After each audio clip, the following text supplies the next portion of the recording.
So we have Boruto 2 Blue Vortex chapter 13, and in this chapter we get a major flashback between Boruto and Kashin Koji where they meet for the first time during the time skip. And the information that was presented from Kashin Koji is an absolute game changer.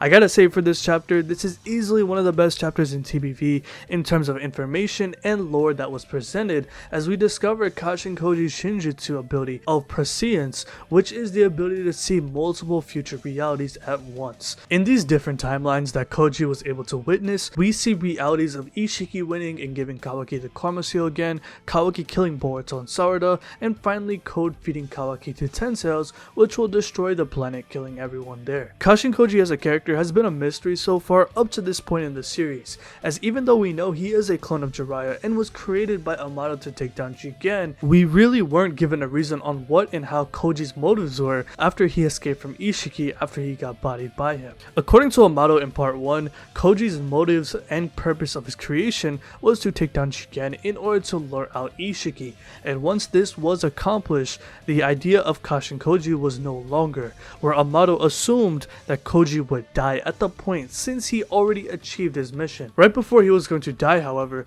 Koji awakened his prescience jutsu, where he witnessed multiple timelines of the future where he did escape from battle in the end. For chapter 13 to essentially fill in the blanks for Koji and Boruto's relationship is huge, as this explains why Koji has been able to see everything ahead of time whenever Boruto was in the face of battle, including his overall strength. While he wasn't aware of the details of omnipotence, he was able to deduce the event of it happening, since he was able to understand that Boruto and Kawaki's lives were flipped, even though he viewed Boruto as Kara's vessel that Isshiki was pursuing at the time. Anyways, let's start from the top of this chapter, since we left off with Boruto getting sniped by Jura across Konoha, where Jura makes the statement that he will kill off Boruto and devour Kawaki after discovering that Boruto knows about the Thorn Soul. After already incapacitating Boruto, Jura was already looking to follow up with a death blow by shooting another compressed Bijou bomb to Boruto. However, he was interrupted by Bug, who we find out his name is Mamushi. According to Mamushi, Matsuri was investigating Boruto and discovered that he has an accomplice by his side, where this changes Jura's mind on actually killing Boruto in the end. Since Boruto has intel on the Thorn Soul from Koji, Jura realizes that Boruto is a much more formidable foe than he initially thought, where he decides to retreat back to the hideout with Hidari's Thorn Soul. Jura says something very interesting as he leaves, saying that Boruto is a lucky man, where it's as if the heavens are keeping him alive that could be a divine intervention, which alludes to Kashin Koji's prescience ability. As Boruto recovers from his wound, we jump into another flashback, but this time with Boruto alone and on the run from the shinobi world. As Boruto was framed by Kawaki due to the omnipotence jutsu, not only are the Leaf Village hunting down Boruto since Naruto was stated to be killed by him, but also the rest of the 5 great nations. One thing I'm glad to see about this flashback is that it shows just how much danger Boruto is in, now that he doesn't have Sasuke by his side, and as well as the other villages are just as desperate to kill Boruto, since Naruto was the one who helped maintain peace for the 5 main villages. Boruto clearly is overwhelmed by being the target of this manhunt, with him hiding in other countries like the Land of Stone, as he clearly isn't willing to kill his fellow shinobi in order to stay alive. A toad then appears behind Boruto and tells him to touch his back to help Boruto escape, where Boruto is summoned to one of Orochimaru's old hideouts thanks to Kashin Koji summoning Boruto through the toad. This is where we get the first conversation between Boruto and Koji in 2 Blue Vortex, where he verifies his identity to Boruto by showing a broken piece of his mask.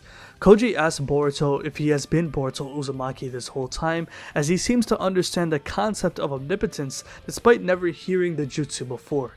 He clearly was affected by the jutsu, as he tells Boruto that in his head, Boruto is Isshiki's vessel who fled from Kara. However, the result of Boruto leaving the village helped Koji confirm that Boruto and Kawaki's lives were flipped upside down. Koji explains that even though his mind was manipulated via omnipotence, he was able to decipher Boruto's true identity because he was able to see this possibility occurring ahead of time. Despite going through with stopping Isshiki and potentially killing Boruto in the past arcs in part 1, Koji had a goal that he was willing to accomplish no matter what.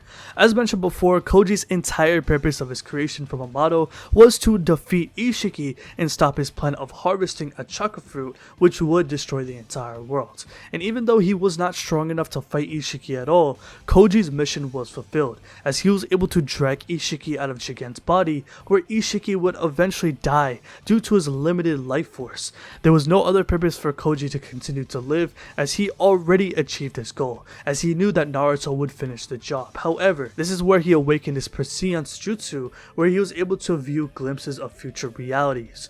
This includes Momoshiki fighting Kawaki, Naruto activating Baryon mode, Isshiki dying, Code attacking Konoha, the omnipotence jutsu being invoked, and the Shinju evolving into sentient beings.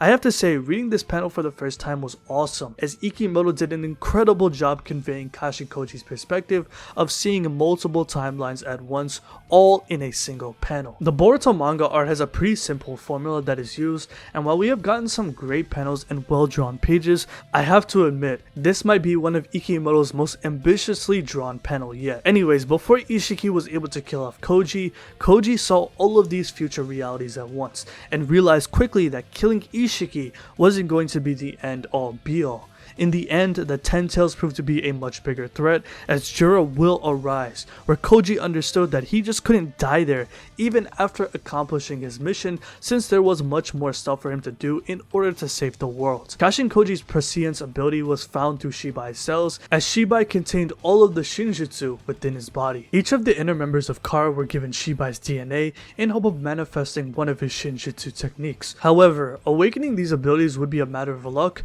despite having his cells transplanted inside of them. Some of the strongest Kara members were able to awaken their shinjutsu techniques, such as Code's claw marks, Damon's reflection technique, and Ada's abilities like her charm effect and omnipotence, which is why Isshiki feared them in the first place. Despite awakening these powers, Isshiki ordered to dispose of Ada and Damon, since their abilities were something that he cannot control in the event they turn on him.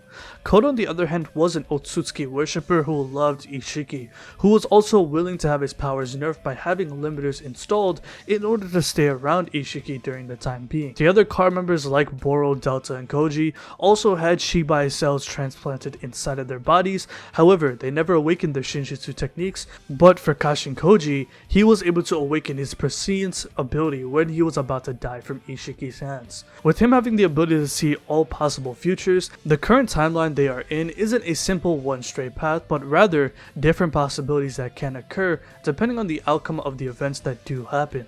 For example, there is a reality where Isshiki wins, where he's able to give Kawaki the Karma Seal and then destroy the planet by harvesting a chakra fruit back. When Kawaki confronted Boruto in chapter 78, Boruto could have died alongside Sarada, where the omnipotence jutsu may have never been activated. However, Kawaki would go on to lose the code, where he would use the divine tree to destroy the planet. Even from Boruto's perspective, the future is going to happen no matter what. However, what makes this current reality that they are in different is that Boruto has intel, unlike in those realities. Thanks to Koji informing him about those other timelines, it is possible for Boruto to plan out an attack and become even stronger than before. Koji even implies that he can train the current Boruto moves and jutsus that the future version of him to master, which would accelerate his strength and optimize his training to get even stronger. This explains why Boruto was able to make such a crazy jump in power from his base form alone from learning jutsu like the Rasengan Uzuhiko and Flying Thunder God jutsu with the help of Kashin Koji to be able to fight Code and the Shinju in the later events of Two Blue Vortex. Koji tells Boruto that he also knows the answer to saving Sasuke from staying as a tree, which of course has to do with the Thorn Soul according to Boruto in the latest chapter. However, he tells Boruto the worst possible future, which is the Shinju, including Jura, who is their leader. According to the many futures that Koji saw, the likelihood of Jura killing Boruto and devouring Kawaki to destroy the planet is incredibly high. Out of all the possible futures which are considered infinite according to Koji, this is by far the most dangerous reality, with Jura trying to target both Boruto and Kawaki. The only way to prevent it from happening is to destroy the Ten Tails beforehand by disposing of the Ten Tails roots and branches before it evolves. However, the chances of this happening is very low. It explains why in chapter 2 of TBV, Boruto was asking Code where the main body of the Ten Tails is at so he can destroy it, as he told Code that keeping the Ten Tails alive will be the worst possible future for everyone living on the planet. Code never understood what Boruto was saying in the first place, but after getting this information for the first time in this chapter, it makes sense why Boruto and Koji were so urgent in killing the Ten Tails at the start of Two Blue Vortex. With Boruto understanding this problem, the current reality that they are living in now has already begun to change, where Boruto tells Koji his goal, that is to never kill Kawaki, but to knock sense into him and restore his family name. And after meeting with Koji and receiving this information, Boruto makes the statement that he will kill off Code and the Ten Tails in order to protect the planet, which has been his current goal ever since. And I think the most underrated aspect about this flashback is that with Koji informing Boruto about his shinjutsu technique and warning him about Jura, this retroactively saves Boruto's life, as in the beginning of the chapter, Jura was ready to finish off Boruto. However, he was interrupted by Mamushi to tell him that Boruto has an accomplice. Koji didn't mention it while explaining his powers to Boruto, but with him giving intel to Boruto in the first place, in an alternate reality, Boruto would have been killed here had not Koji met up with Boruto during the 3-year time skip to give him this intel, which even Jura explains that Boruto staying alive has to be some sort of divine intervention keeping him safe, which is thanks to Kashin Koji's prescience ability. Anyways, we come back to the current timeline where everyone is recovering from the battle against Jura and Hidari. Sarada is hurt, but thanks to Himawari's healing factor from the Nine Tails, she is able to heal her right away. Himawari goes to try to heal Boruto as well, but is stopped by Kawaki and Konohamaru, where Konohamaru puts Boruto into cuffs that will restrict Boruto from using any sort of jutsu to escape from custody. Since Boruto was deemed as a traitor by the village, let's not forget that he is a target to be killed on sight or to be captured, so Konohamaru restraining Boruto makes perfect sense, as everyone in the village still sees Boruto as an enemy who killed the Hokage.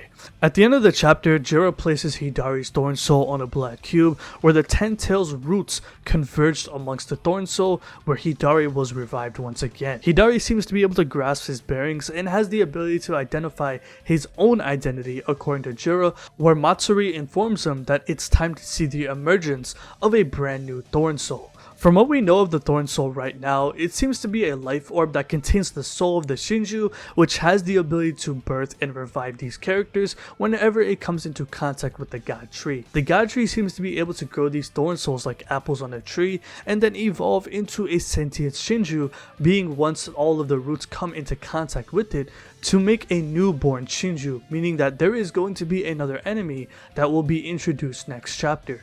Now, when Kashin Koji was describing his prescience ability, one of the realities he saw was the Shinju being born. However, there was an additional Shinju where it looked like it had the appearance of Shinki. Since some of the Shinju enemies have taken the appearance of side characters, I think it's perfectly reasonable to think that the new Shinju will be Shinki, as shown in Koji's technique. However, that was only a specific timeline that Koji saw for that reality.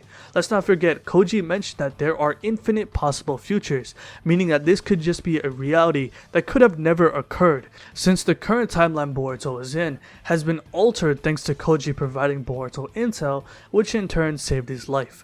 This could mean that this new Shinju enemy may not be Shinki, but another character, possibly Kakashi for example, since it was hinted at the beginning of Boruto that Kakashi would play a big role in the Boruto series at some point. I've seen people mention Naruto as well, but that's impossible considering that Naruto has been sealed away in the current timeline by Kawaki, but we will just have to wait and see until the next chapter. I do want to say that this changes the entire beginning scene of Boruto, as in the opening scene of the manga and anime, Kawaki does mention that he will send Boruto to the same place where Naruto is at. Obviously, he is referring to the Daikukoden dimension where he sealed Naruto away.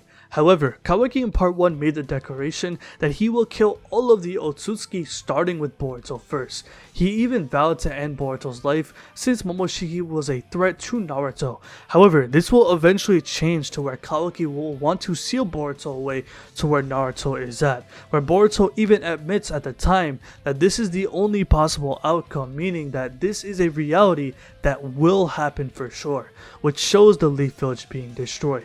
Ultimately, Kawaki will change his mind of killing Boruto since he wants to seal him away instead of killing him in the future scene, which only adds more evidence from Kashin Koji's prescience ability. Boruto chapter 13 was absolutely incredible as it provided context on how Boruto and Koji were able to team up during the 3-year time skip and how Boruto was able to anticipate the arrival of the Shinju enemies. This is by far one of the best Boruto chapters that have come out, and not just in Two Blue Vortex, but in all of Boruto, as this chapter has mentioned many realities that could occur that will change the fate of Boruto and Kawaki. This is one of those chapters that has me rethinking the events of Boruto and how certain characters can change the entire outcome of the story, which shows you that this chapter was a certified banger. This was an amazing chapter in my opinion, easy 10 out of 10, no discussion, no debate. But let me know what you guys think about this chapter in the comment section below. How do you feel about Kashin Koji having the ability of prescience where he can see multiple possible futures which will change the current timeline of the story? What would you rate this chapter, and let me know, who do you think will become the next Shinju enemy? Will it be Shinki, Kakashi, or someone we haven't seen before? So if you like this video, hit that like button, subscribe, hit the bell as well, and have a good day. Peace.